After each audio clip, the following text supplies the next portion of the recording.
इस संबंधी एक छोटी जी गाथा मैनू चेते आई, इसनू स्पष्ट करने की मैं कोशिश करा कि औरंगजेब ने नजराने वजों एक बड़ा कीमती आईना पेश किया, खूबसूरत शीशे, वो भी वो चीन को ले आया। उस आईने के चारों पासे बेल बूटे सन ते सोहना मीनाकारी का काम होया होया नजराने वालों तेज किया है, वेचण की उसनू इजाजत मिल गई। औरंगजेब ने ये आईना ये शीशा ज़ेबुल नसा के कमरे च लगवा दिया। ज़ेबुल नसा इसकी चहेती लड़की सी और एक 40 साल की हो गई सी। औरंगजेब ने इसकी शादी नहीं की थी, कारण भरा इसने मार दिते, भतीजे इसने मार दिते। प्यो जेल विच, भैन जेल विच। बच्ची जवान हुई तो सोचदा इसकी शादी की थी कि किधरे दामाद मेरे को तखत ना खोल। सोचनी 2 दामाद होने ही सदाम ने मारे ने इराक विच, शायद अखबारां दे पढ़न वालियां जरूर 2 दामाद मारे, अपनी लड़कियां नू बेवा किया। राजनीति इतना कठोर कर देंदी है हिरदा, कौन प्यो है, कौन भरा है, कौन भतीजा है, कौन लड़की है, कौन लड़का है, कुछ भी इतना कठोर कर देंदी है। अगर मनुख धार्मिक नहीं तो राजनीतिक पत्थर की तरह कठोर होगा, कुछ भी नहीं। ये भी मैं अर्ज कर मुख्तसर में अर्ज करा। जद ज़ेबुल नसा ने देखा प्यो ने मेरा घर ते वसाना नहीं, ते ये अपने हिरदे दे घर दे खुदा नू लियाण की कोशिश करने लग पई, बंदगी कर। सवेरे शाम कुरान की तलावत, 5 वक्त की नमाज, हथ दे तस्बीह ते सारा दिन अल्लाह अल्लाह अल्लाह एन करी जा। कुछ थोड़ा जिहा इसनू सरूर भी मिलन लग पिया। हुण जिहड़ा बंदा इतनी बंदगी करे तो कुछ ना कुछ ते गल बनदी है। महाराज की बाणी भी कहती है, एक तिल नहीं भन्ने घाले, एक तिल जितनी भी घालना व्यर्थ नहीं रहेंगे। तो बहुत कुछ कर दी। रमजान के दिन पूरे रोजे रखती, कुरान की तलावत कर दी, सारा दिन तस्बीह फेर गई। अब एक कीमती आईना शीशा जद औरंगजेब है ज़ेबुल नसा है विशाल कमरे दे सजा के रखा गया, तो इसने गालबन 15-20 साल बाद अज शीशे के सामने खड़े होके अपना मुंह वेखण की कोशिश की। इतना चिर हो गया सी वो फकीराना तबीयत, क्योंकि उन्हें पता चल गया सी कि उन्हें मेरा घर नहीं वसना। तो चलो मैं खुदा नू अपने घर ले आवा, अपने हिरदे च आवा। तो इस तरह की कोशिश करती है, क्योंकि कहने जब सारे आसरे टुट जान तो फिर मनुख लई परमात्मा के सहारे तो बिना होर कोई सहारा नहीं। शीशे विच जैसे अपना मुखड़ा वेख्या तो वेखदी रह गई। मनोचिंतक इस नाल राजी ने कि कदी कदी ऐसा भी होता है मनुख अपने उत्ते आप ही मोहित हो जाता और अपने आप को बारी बार देखी जाता होंदे ने। कम से कम 5000 मनुखों दे चों 1-2 तो ऐसे होने अपने आप दे आप ही मोहित हो जाते। हर वक्त अपने आप को देखी, ये अपने उत्ते आप ही मोहित हो गई। बार बार शीशे के अगों खड़ी है, वेखी जा रही है, वेखी जा रही। हुण कई दफा फजर की नमाज खुंज जाती है, कई दफा असर की नमाज खुंज जाती, कई दफा ईशा की नमाज भी नहीं पढ़ती। शीशा देखती रही, नमाज का वक्त हो जाता। हुण तस्बीह भी हथों बार बार गिर जाती। हुण नियम पूर्वक कुरान की तलावत भी नहीं कर, उलझ गई, अपने रूप विच उलझ गई, बार बार देखी। एक दिन बाहर चमन विच बैठी सी, गुलिस्तान बगीचे खिड़े हुए चारों पासे फुल मौसमे बहार बैठी सी। खादमा नू आवाज मारी, गोली दो। आखिया जो चीन तो आईना आया है ना शीशा, इत्थे ले। चुक ले। मैं इस बगीचे च शीशे दे च अपना मुखड़ा वेखना है ते मुशाबित करनी है, तुलना करनी है। ये फुल खूबसूरत ने कि मैं फुल्लां दे सामने अपना मुखड़ा वेख, कोई तुलना ते होवे तां मैं वेखी जावां, कोई तुलना ते चाहिदी है। तो गोली खादमा बेचारी भज्जी हुई गई। शीशे नूं चुकण लगी, शीशा वजनी सी, स्त्री दा शरीर ना संभाल सके। पैर फिसलिया, संगे मरमर दे फर्श दे ते वो कीमती आईना गिर के चिकनाचूर, रेजे रेजे कंबदे हुए हत्थां नाल बाहर आई। खाली हथ देख के कड़कदी हुई आवाज दे जेबुल नसा कहंदी है, आईना कुजा अस्त, किथे आईना, तू क्यों नहीं ले आई? जिंदगी पहली दफा उच्चा बोलिए कि कौड़ा बोलिए, पहले नहीं कदी बोली। न इतना उच्चा कदी बोली, न इतना कौड़ा कदी, पहली दफा आईना कुजा अस्त। तो कंबदे हुए हत्थां नाल और हत्थां नूं जोड़ के ये खादमा कहंदी है, शहजादी साहिबा अज कजा आई ना चीनी शिकस्त, मेरी मौत आ गई। वो जो चीन का बनया होया कीमती आईना सी ना, मेरे को टूट गए, रेजे रेजे मेरे हाथों गिर गए, वो टूट गए। अज कजा आई ना चीनी शिकस्त। वो कवित्री सी, शायरा सी, बड़ा कुछ उसने लिखे और इदियां बहुत सारियां लिखतां मिलदियां। शायरा सी, कवित्री सी। पने आख्या गोली खादमा फिर कह अज कजा आई ना चीनी शिकस्त। इसदा मतलब है मेरी मौत आई है, कजा आई है। वो जो चीनी तो आईना आया सी ना, मेरे को टूट गया, रेजे रेजियो। अज कजा आई ना चीनी शिकस्त। बोल पई जेबुल नसा खूब सोच, सामान खुद बीनी शिकस्त। चंगा होया अपने आप नूं वेखण दा समान टुट गया, हुण मैं अपना मन वेख्या करांगी, अपने खुदा नूं वेखण की कोशिश करांगी। बहुत मुद्दत हो गई, मैं अपना मन ही नहीं देख। रोई बड़ी,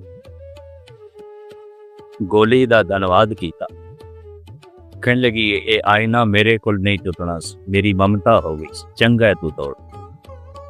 अज कजा आईना चीनी शिकस्त, खूब सुध खाक सामान है खुद भी नहीं शिकस्त। हुण मैं अपना मन वेखांगी कि जो अपना मन वेखे गुरमुख है अभ्यासी, अंतर्मुखी है। एहो मन आर सी, कोई गुरमुख देखे। गुरु नानक कहंदे कोई विरला ही गुरमुख है अपना मन वेखदा हो। कि जद मन वेखेगा, तन इसका कितना भी साफ सुथरा होवे ते चंगा होवे, खूबसूरत होवे, गुस्ताखी माफ। मन ते करीबन 99 सदी मनुखा दा बदसूर, विचार ठीक नहीं, सोचनी ठीक नहीं, यादां ठीक नहीं। इसे करके दुख है। मन अपने ते बुरा मिटाना, बेखे सगल सृष्ट साजना। मनुख बुरा किसदा सोचदा है, ओपरे बेगाने। बुरियां यादां किसदे लई, ओपरे बेगाने लई, अपने लई नहीं। ये सारे अपने दिखाई देते हैं कि कौन किस लिए बुरा सोचेगा। क्योंकि एकाग्रता प्रदान करी तन अस्थूल है, मन सूक्ष्म है, आत्मा अति सूक्ष्म है। संसार अस्थूल है, गुरु सूक्ष्म है, प्रभु अति सूक्ष्म है। थोड़ा समय में ज्यादा ना लगा, थोड़ा जिहा खुलासा करा। संसार सूक्ष्म है, अखां दा विषय तो सूक्ष्म है, अखां दा विषय। संसार अस्थूल है, अखां दा विषय, अखां नाल वेख सकते हैं। तुहानू उठदिया होया वेख के ना मेरे विचार भी उठ बैठे ने, भी चलिए तो थोड़ा जिहा एकाग्रता प्रदान करनी, ज्यादा समय नहीं लेता। संसार अस्थूल है, अखां दा विषय। गुरु सूक्ष्म है, अखां का विषय नहीं है। बिल्कुल अखां का विषय नहीं है, कन्ना का विषय है, सुनना। गुरु नूं सुनना है। गुरु सरवन दर्शन है। गुरु अखां का विषय नहीं। जिन्हां ने गुरु नानक नूं वेख्या, वेखण वालियां ने पूतना बेताला आख्या, पत्थर भी मारे, पर जिन्हां ने सुनिया है उते सदके हो, उते कुर्बान हो, उते निछावर हो। लमकावा ना। जिन्हां ने वेख्या, वेखण वालियां ने पंजवें गुरु नानक नूं तत्ती तवी ते बिठा दिता है। इतिहास के सारे पन्ने में थोड़े सामने ना रख। वेखण वाले गुरु वेखण का विषय नहीं है, पर जिन्हां ने सुनिया उहदे सदके होए, कुर्बान होए। मियां मीर, भाई गुरदास, बाबा बुद्ध, भाई मन, भाई बन्नो, ये सदके जाते हैं, कुर्बान जाते हैं। जिन्हां ने वेख्या, वेखण वालियां ने धन गुरु गोबिंद सिंह जी महाराज नो एक रात भी किधरे चैन नाल बैठन नहीं देता। आदा में कभी तुझको संभलने न दिया था, आराम से पहलू को बदलने न दिया। अला यार हाँ जो। हे गुरु गोबिंद सिंह, कितनी अदावत तेरे नाल। वेखण वाले ने इतनी अदावत की थी, इतनी दुश्मनी। गुरु वेखण का विषय नहीं है, पर जिन्हां ने सुनिया, तीर बुद्धू शाह, पंज प्यार, भाई नंद लाल, 52 कवि, जिन्हां ने सुने उते सदके, उते कुर्बान। गुरु वेखण का विषय नहीं। जिन्हां ने वेख्या, सन 84 विच हज़ारां गुरु ग्रंथ साहब जी दीयां भीड़ां, इन्हां दी बेअदबी होई, जलाईयां गईयां। 70 भीड़ां मैं कानपुर दे इकट्ठियां कीतियां सन। कानपुर दे सज्जण मेरे नाल ने, शोगल जी बैठे, अकाली जी दे गुरुद्वारे भाई कल्याण सिंह भी मेरे नाल सन। सारा दिन संस्कार करते, अद जलियां भीड़ां गुरुद्वारियां घरां दे घोर बेअदबी होई 84 दे। कि जब शाम ले 4 बज गए तो मैनू ज्ञानी कल्याण सिंह कहने लगे, तुसीं हार्ट दे मरीज हो, सारा दिन अग दे अगों बैठे हो, एक पासे हो। मैं फिर संगतां भी नाल आ गई ने, सारा काम हो जाए। कि सिर्फ एक कानपुर दे होया, लखनऊ दे, बुखारो दे, टाटा नगर दे, दिल्ली दे, इंदौर दे, और शहरां दे कितना होया, ये बयान तो पड़े।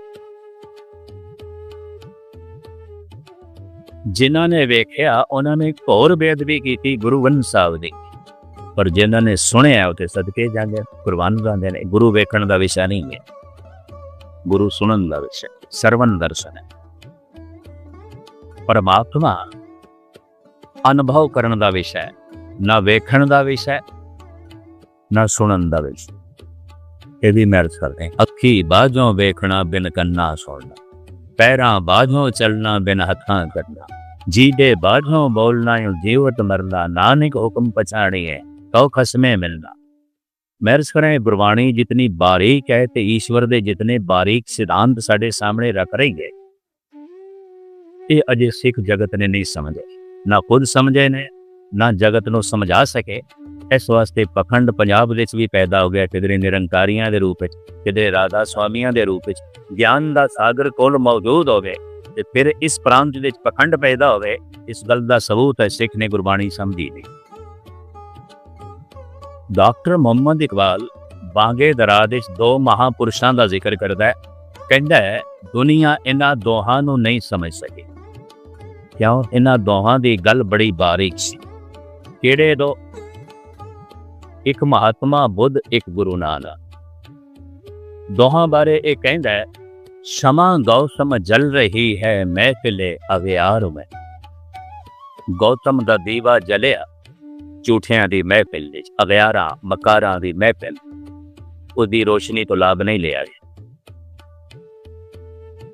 गुरु नानक बारे कहंदा है, क्षमा हक से जो मुनव्वर हो वो ये महफिल न थी, बारिशे रहमत हुई पर ज़मी काबिल न थी। गुरु नानक दा दीवा जलिया अंधियां दी महफिल, लोगों ने अखां ही नहीं खोली।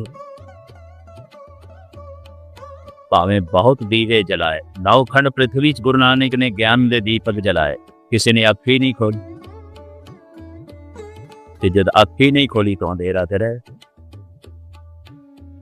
ਸਿੱਖ ਜਗਤ ਦੀ ਅਗਿਆਨਤਾ ਨੂੰ ਦੇਖ ਕੇ ਕਿਹਾ ਜਾ ਸਕਦਾ ਹੈ, ਜਿਸ ਤਰ੍ਹਾਂ ਇਹ ਭਟਕਦੇ ਪਏ ਨੇ ਛੋਟੇ ਛੋਟੇ ਧਾਗੇ ਤਵੀਜ਼ਾਂ ਦੇ ਚੱਕਰ 'ਚ, ਇਹ ਪਾਖੰਡ ਦੇ ਪਿੱਛੇ, ਉਸ ਤੋਂ ਪਤਾ ਚੱਲਦਾ ਹੈ ਸ਼ਬਦ ਦੀ ਸਮਝ ਨਹੀਂ ਆਈ, ਸੂਝ ਨਹੀਂ ਆਈ।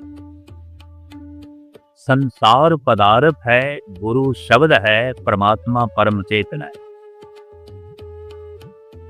ਸੰਸਾਰ ਵੇਖਣ ਦਾ ਵਿਸ਼ਾ ਹੈ, ਗੁਰੂ ਸੁਣਨ ਦਾ ਵਿਸ਼ਾ ਹੈ, ਪਰਮਾਤਮਾ ਅਨੁਭਵ ਕਰਨ ਦਾ ਵਿਸ਼ਾ। ਅਨੁਭਵ, ਮਹਿਸੂਸ, ਅਨੁਭਵ, ਉਸਨੂੰ ਸਿਰਫ ਅਨੁਭਵ ਹੀ ਕਰਦਾ ਹੋ। ਜਾਂ ਉਸਨੂੰ ਤੀਸਰਾ ਨੇਤਰ ਵੀ ਕਹਿੰਦੇ, ਤ੍ਰਿਲੋਚਨ, ਤੀਜਾ ਨੇਤਰ, ਤੀਜੀ ਅੱਖ ਖੁੱਲੇ ਤੋਂ ਦਿਖਾਈ ਦੇਵੇ ਹੁੰਦੇ, ਉਹ ਅਨੁਭਵ ਦੀ ਅੱਖ। ਤੀਜੀ ਅੱਖ ਖੁੱਲੇ ਤੋਂ ਮਹਿਸੂਸ ਹੋਵੇ, ਉਹ ਦਿਖਾਈ ਵੀ ਦੇ, ਉਹ ਸੁਣਾਈ ਵੀ ਦੇ। ਪਰ ਜੋ ਤੀਜੀ ਅੱਖ ਖੁੱਲੇ, ਉਸ ਤੋਂ ਬਿਨਾਂ ਉਸਦਾ ਕੁਝ ਵੀ ਨਹੀਂ ਪਤਾ ਚੱਲਦਾ, ਅਨੁਭਵ ਹੀ ਗਿਆ। ਔਰ ਇਹ ਅਨੁਭਵ ਉਦੋਂ ਪ੍ਰਾਪਤ ਹੁੰਦਾ ਹੈ, ਤੀਜੀ ਅੱਖ ਉਦੋਂ ਖੁੱਲਦੀ ਹੈ ਜਦ ਕੋਈ ਗੁਰੂ ਨੂੰ ਸੁਣ। ਮਤ ਵਿੱਚ ਰਤਨ ਜਵਾਹਰ ਮਾਣਕ, ਜੇ ਇੱਕ ਗੁਰ ਕੀ ਸਿੱਖ ਸੁਣੇ, ਕੋਈ ਸੁਣੇ, ਫਿਰ ਤੀਜੀ ਅੱਖ ਖੁੱਲ ਜਾਂਦੀ, ਫਿਰ ਹਰ ਪਾਸੇ ਪ੍ਰਭੂ ਹੀ ਦਿਖਾਈ ਦੇਣ ਲੱਗ ਪੈਂਦਾ, ਪਰਮਾਤਮਾ ਦਿਖਾਈ ਦੇਣ ਲੱਗ। ਮੈਂ ਦੇਖਿਓ ਰੀ ਊਚਾ ਮੋਹਨ ਸਭ ਤੇ ਊਚ, ਦੋਇ ਦੋਇ ਲੋਚਨ ਪੇਖਾ, ਹਾਂ ਹਰ ਬਿਨ ਅਵਰ ਨਾ ਦੇਖਾ। ਹੁਣ ਮੈਨੂੰ ਹਰੀ ਤੋਂ ਬਿਨਾਂ ਹੋਰ ਕੁਝ ਵੀ ਨਹੀਂ ਦਿਖਾਈ ਦੇਗਾ। ਅਨੁਭਵ ਦੀ ਆ, ਗੁਰੂ ਨੂੰ ਸੁਣ ਕੇ ਖੁੱਲਦੀ ਹੈ। ਇਹ ਅੱਖਾਂ ਕੋਈ ਬਾਹਰ ਦੀ ਆਵਾਜ਼ ਸੁਣ ਕੇ ਵੀ ਖੁੱਲ ਜਾਂਦੀਆਂ। ਨੀਂਦ ਵਿੱਚ ਹੈ, ਅੱਖਾਂ ਬੰਦ ਨੇ, ਖੜਾ ਆਵਾਜ਼ ਹੋਈ, ਅੱਖ ਖੁੱਲ ਗਈ, ਸੰਸਾਰ ਦਿਖਾਈ ਦੇਣ ਲੱਗ ਪਏ। ਪਰ ਅਨੁਭਵ ਦੀ ਅੱਖ ਉਦੋਂ ਖੁੱਲਦੀ ਹੈ ਜਦ ਕੋਈ ਗੁਰੂ ਨੂੰ ਸੁਣ,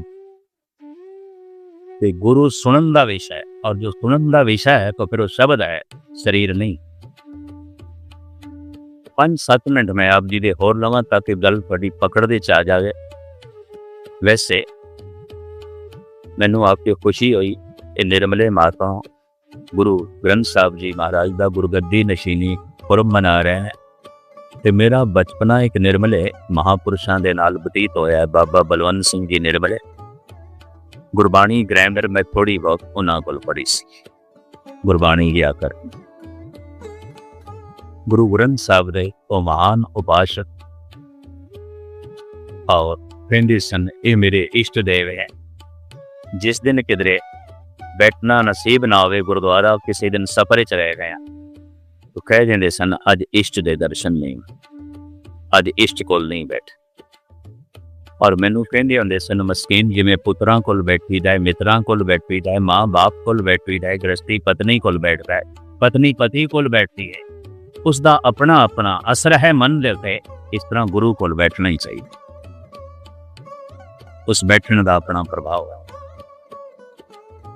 ਔਰ ਜੇ ਗੁਰੂ ਨੂੰ ਸੁਣੀਏ ਤਾਂ ਫਿਰ ਅਨੁਭਵ ਦਾ ਉਹ ਨੇਤਰ ਖੁੱਲ ਪੈਂਦਾ ਹੈ, ਤੀਜੀ ਅੱਖ ਖੁੱਲ ਪੈਂਦੀ ਹੈ, ਤ੍ਰਿਲੋਚਨ, ਤੀਸਰਾ ਨੇਤਰ।